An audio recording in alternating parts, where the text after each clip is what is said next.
Appointment दिया जाता है वहाँ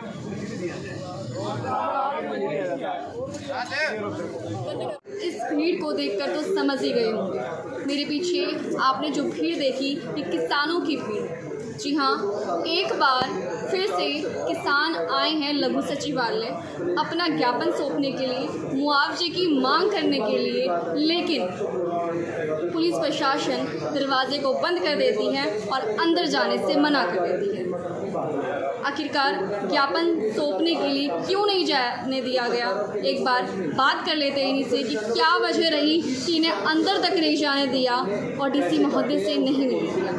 कहा जा रहा है कुछ देर पहले ही डीसी महोदय अभी यहाँ से निकल कर चली गई हैं, तो इसलिए शायद किसी और को ज्ञापन दिया जाएगा, लेकिन किसको और कितनी देर में कितना समय लग सकता है, क्या इन्हें मिलने दिया जाएगा या इसी तरह से गेट को बंद करके रखा जाएगा? आइए बातचीत करें। एसडीएम साहब ने कहा है कि जहाँ भी फसलों में जो पानी खड़ा है उसे निकासी की व्यवस्था की जा रही है, और हमने कहा कि जो पंप सेट पानी की निकासी के लिए लगाए जाएँ उनको 24 घंटे लगातार बिजली भी दी जाए, ताकि जो गांव में पानी जो खड़ा है और उस पानी की निकासी फौरी तौर पे हो।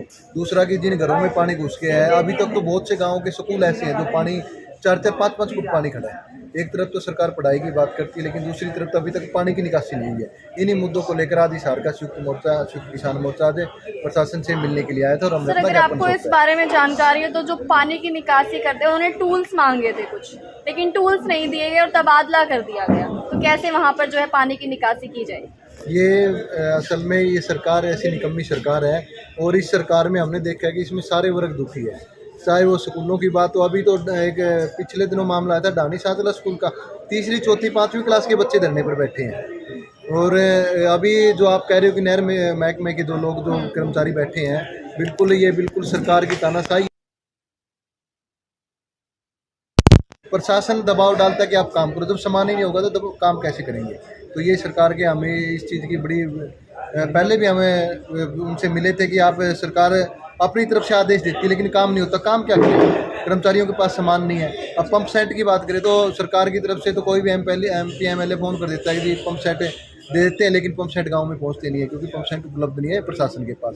प्रशासन पे भी दबाव है, सरकार अपनी तरीके से काम कर नहीं रही है। लगभग हरियाणा की बात करें हम तो कितने ऐसे गांव होंगे हरियाणा में जो अभी से जो है झेल रहे हैं? अगर हम हिसार ज़िले की बात करें, देखिए हरियाणा में खासकर ये 7-8 जिलों में तो भयंकर नुकसान है। सरसा, फतेहाबाद, जींद, हिसार और ये कैथल, अम्बाड़ा, इन इलाकों में तो करनाल में इन इलाकों में भारी बारिश का ज़बरदस्त नुकसान है। हिसार ज़िले की बात करें तो हिसार ज़िले के 5 तहसील सी, नारनौंद, उकलाना, बरवाला, इन 4 जिलों 5 तहसीलों में, और कुछ हिसार जो हिसार 1st 2nd का है उसमें कुछ गांव, आदमपुर के भी कुछ गांव है। तो इन गाँवों में जैसे कि गिराए गाँव में, गाँव के अंदर गलियों में 3-3 फुट पानी खड़ा है। तो ये 4-5 ब्लॉक तहसीलों में ज़बरदस्त नुकसान है, और सरकार प्रशासन की तरफ से अभी तक हमने किसी तरह की कोई कार्रवाई नज़र भी नहीं आ रही। इसलिए हम आज स्पष्ट तौर पे कहने के लिए आए थे कि कोई ना कोई कार्रवाई सरकार इस मामले में करे, कम से कम पानी तो निकालें। एक गाँव में जाने के रास्ते बंद है, गुराना गाँव में जाने का रास्ता ही बंद है, तो और प्रशासन सरकार कोई कार्रवाई नहीं करेगी, इसीलिए हम आज संयुक्त मोर्चा मिलने के लिए आए था। क्या ज्ञापन सौंपने के बाद आपको लगता है कोई उम्मीद है कि आपकी आवाज़ को सुना जा सकता है? देखिए, सुनने वाली तो आपने देख ली, 1.25 साल 1.5 साल लगातार अपने रोडों पर बैठा सारा किसान, मजदूर, गरीब आदमी, सभी कर्मचारी हैं वो रोड पे बैठे हैं। हमारी आंगनबाड़ी वर्कर की महिलाएं बैठी हैं, हेल्थ वाले बैठे हैं, मेरे ख्याल में 2000 के करीब ये पीटीआई रोड के ऊपर बैठे, सारा देश रोड पर बैठा है। क्या उम्मीद कर सकते हैं?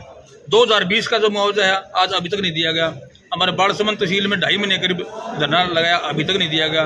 इसी तरह आदमपुर बैठे हैं, वहाँ नहीं दिया गया। खेड़ी चोपटा की सिर्फ अकेले घोषणा कर दी, 6500 रुपये प्रति एकड़ के हिसाब से कंपनसेट कर दिया जाएगा। तो आप भी क्या ज्ञापन देकर सिर्फ फॉर्मेलिटी निभाना है? नहीं, हम तो असलियत में हमारी चेतावनी देने आए इनको, चेतावनी आपके माध्यम से पुरजोर इनकी निंदा भी करते हैं और ये भी कहते चेतावनी देते हैं, अगर समय रहते इसकी तुरंत प्रभाव से गिरदावरी नहीं कराई तो फिर एक ये समझो कि अल्टीमेटम दे रहे इनको भाई प्रशासन और ये शासन ध्यान कर ले इस बात का।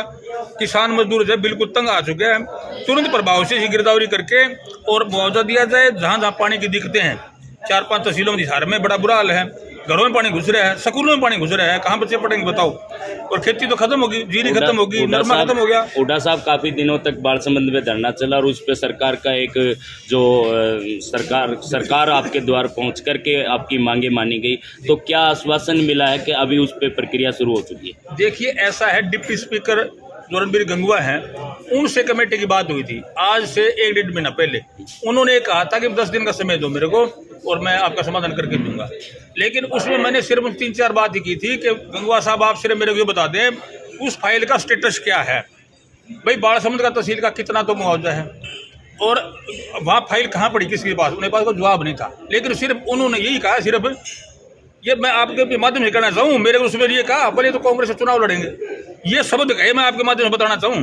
लेकिन चलो हमने कहा ना मुआवजा दी, चुनाव का छोड़ो, उन्हें 10 दिन का नाम लिया।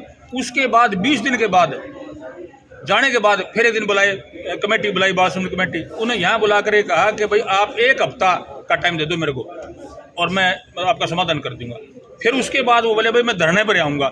अब 9 दिन पहले वो धरने पर आए, धरने पर वहाँ आकर उन्होंने घोषणा करी कि भाई मैं कभी झूठ नहीं बोलता, ये शब्द भी उन्होंने कहे, उनकी उसमें रिकॉर्ड है, भाई मैं कभी झूठ नहीं बोलता, आपने सिर्फ 2-3 दिन का ना 10 दिन का समय दे दो मेरे को। 10 दिन की बजाय लोगों ने कहा भाई तू 10 दिन तो दे दिए तेरे को, और धरना उठवाने के लिए कह रहे हैं ना हम आपके विश्वास कर ले, चल विश्वास काबिल जो सरकार नहीं है, कोई नहीं है, दुष्यंत चौटाला झूठ बोला उससे पहले। लेकिन उसने कहा कि भाई दुष्यंत चौटाला झूठ बोला तो बोला जी मैं अलग हूँ, वो अलग है, ये शब्द भी कहे। तो उसके बाद 10 दिन काल हो गए, आज 11वां दिन है। तो कल हमने मीटिंग करी यहाँ दिनवास के अंदर, पूरी कमेटी इकट्ठी थी और गंगवा साहब से बात करी। गंगवा साहब ने बोला भाई आज तो छुट्टी है और मैं सोमवार को जाऊँगा चंडीगढ़ और आपका समाधान करके कि मैं लिया के दूंगा, ये शब्द कहे हैं। और हमारी कमेटी ने ये कहा कि अगर आप इसी हफ्ते के अंदर कर दोगे इसका समाधान तो ठीक है, नहीं तो आप ही कोठी के ऊपर वहाँ धरना लगाएंगे, ये हमने उनको कह दिया। तो अब क्या उम्मीद करें, लेकिन उम्मीद में दिया जाए और क्या करें इंसान पर बैठा बैठा और क्या सोचेगा। तो हम तो अभी माध्यम यही कहना चाहूँगा चेतावनी के भाई वो 2020 का मुआवजा भी दो, 21 का भी दो, और पानी भर गया जो सारा काटो 2022 का भी दो, तभी किसान जिंदा रहेगा। किसान जिंदा है तो हिंदुस्तान है, किसान मर गया तो हिंदुस्तान खत्म। तो हुड्डा साहब कई जगह धरने प्रदर्शन चले मुआवजे को लेकर के, कई जगह धरने प्रदर्शन जो है सरकार के किसी न किसी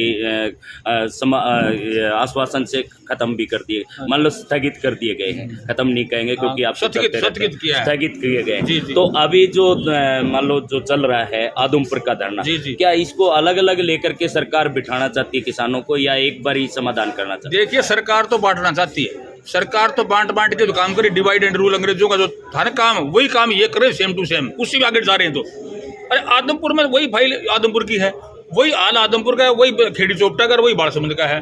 तो अलग अलग तो नहीं करना चाहिए, लेकिन इनको तो अलग से कह के बाढ़ संबंध वालों को आपका समाधान मैं कर दूंगा। तो ये क्या कह सकते हैं, इनके झूठ के पुलंदा तो हैं ये सारी सरकार, निकम्मे लोग हैं, इनके शर्म तो आती नहीं, सारा देश रोड पे लाकर रख दिया इनने।